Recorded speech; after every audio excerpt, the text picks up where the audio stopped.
আসসালামু আলাইকুম দর্শক, কেমন আছেন সবাই? আজকে আবার নতুন একটা ভিডিও নিয়ে আপনাদের মাঝে ফিরে আসলাম। আমি আবু হাসান। আজকে আসছি উত্তরা পদ্মবর্ধন সিটি। এটা অবস্থিত সলিল মার্কেটের একটু আগে। আসলে আমি লোকেশনটা তো আজকে আপনাদের সাথে একটা পরিচয় করবো। সেটা হচ্ছে এই উত্তরা পদ্মবর্ধন সিটির ভিতরে সুন্দর একটা নার্সারি, যেটা এখানে অনেক রকমের গাছের সমাহার।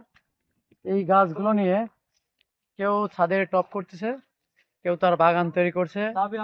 আবার এখানে এমন এমন ঔষধি গাছ আছে যেগুলো কিনা অনেক মানুষ বিদেশ থেকে ফেরত আসছে, যেমন পিত্ত পাথর। সেটা এখানে সেই গাছের নামটা হচ্ছে পাথরকুচি গাছ, যেটা পাতা খেলে মানুষ অনেক উপকৃত হয়। তো আমরা চলুন দেখে আসি কি অবস্থা, কি কি গাছ আছে এর ভিতরে। কত সুন্দর করছে, চেষ্টা করবো দেখানোর জন্য। এই যে এই গাছটা, এটা হচ্ছে জলপাই গাছ। দেখছেন পাতাগুলো লাল হয়ে গেছে। তো বিশেষ যে জিনিসটা দেখাবো সেটা হচ্ছে এই যে গোলাপ। আমরা কিন্তু অনেকেই এই যে গোলাপের এই যে নার্সারি যেগুলা, এই যে ছোট ছোট, এটা মানে পানির অভাবে এরকম হয়ে গেছে সম্ভবত। ছোট্ট ছোট্ট ফুল ফুটছে, এটা হচ্ছে লাল গোলাপ। দর্শক, আমি আপনাদেরকে দেখাচ্ছি এক গোলাপের ভিতর কত প্রকার রয়েছে। এখানে দেখেন, এখানে ফলো করলে বুঝবেন। এটা হচ্ছে সাদা গোলাপ, এটা হলুদ, কয়েকটা প্রকার জাতীয়। হাত দেওয়া যাবে না এখানে, হাত দিলে হাতে বেঁধতে পারে। তো এই দেখেন একটা নতুন ফুল। এই ফুল গাছটা আসলে আমার কাছে নতুন মনে হচ্ছে, এটার নামটা আমি জানি না। তো চেষ্টা করব আমি এটা সংগ্রহ করে বাসাতে নেওয়ার জন্য, ছাদে টপ করার জন্য। ঠিক আছে, তো দেখি আমি, যে আমরা রসুন ফুল বলি যেটাকে, রসুন ফুল দেখছেন, ঠিক রসুনের মতো, হুবহু রসুনের মতো হয়েছে কিন্তু এটা। দেখছেন এই ছোট্ট ছোট্ট বস্তা করে কি করছে আর কি, আম গাছ। সবই হচ্ছে বনসাই বনসাই সিস্টেম করছে এটা। আর এই যে আমরা আরেকটা ফুল গাছ দেখি, এটা আমাদের সাথে আমাদের আঙ্গিনায় থাকে এগুলো, সেটা হচ্ছে নয়নতারা, তাই না ভাই?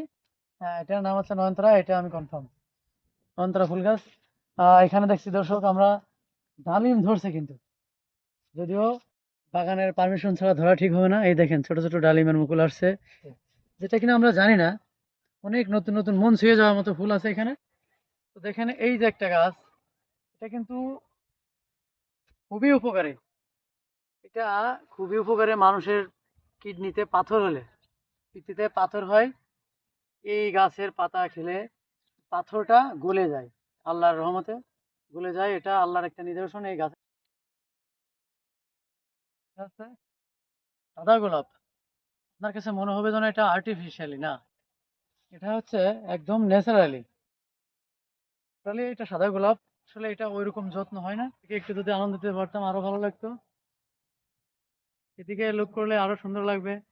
হ্যাঁ দেখেন, ওই যে হেঁটে যাচ্ছে প্রতীক, আমাদেরকে ফলো করছে। তো হ্যাঁ, এটাই আর কি, আমরা কি করছি কিন্তু এটাকে সংগ্রহ করার জন্য। ঠিক আছে, তো আমরা আসি দেখি ভিতরে। দেখেন দর্শক, আমরা ভাবছি তো ডালিম গাছ ওখানে একটা, আরে সর্বনাশ, অনেক ডালিম গাছ, সবই কিন্তু বিক্রয়ের যোগ্য। আপনারা চাইলে এখানে আসতে পারেন, এখান থেকে ডালিম গাছ সংগ্রহ করতে পারেন। দেখেন এই যে এই পাশে আমের গাছ, সব কিন্তু বিক্রয়ের যোগ্য। এখন ঘন বৃষ্টি হবে, জলপাই গাছ, আম গাছ, এখন যখন ঘন বৃষ্টি হবে, ঘন বৃষ্টি হলে এটা বাজারজাত করা হবে।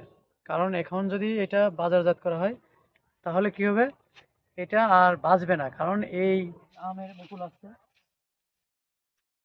এই যে আমের মুকুল আসছে, দেখছেন? এই দেখেন এখানে আমের মুকুল। সব মিলে আসলে ওই যে একটা পাখি বসে আছে গাছে, উড়ে গেল পাখিটা। তো দর্শক, সব মিলে আপনাদেরকে কতটুকু আনন্দ দিতে পারছি জানি না। তো অবশ্যই আমার চ্যানেলটি যদি ভালো লাগে সাবস্ক্রাইব করবেন, আমার সাথে থাকবেন।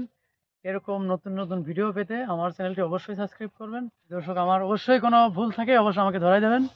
আমি চেষ্টা করব প্রতিদিন, আমার কষ্ট হলেও প্রতিদিন নতুন নতুন ভিডিও তৈরি করে আপনাদেরকে যদি একটু আনন্দ দিতে পারি। ধন্যবাদ দর্শক, আবার দেখা হবে নতুন কোনো ভিডিও নিয়ে।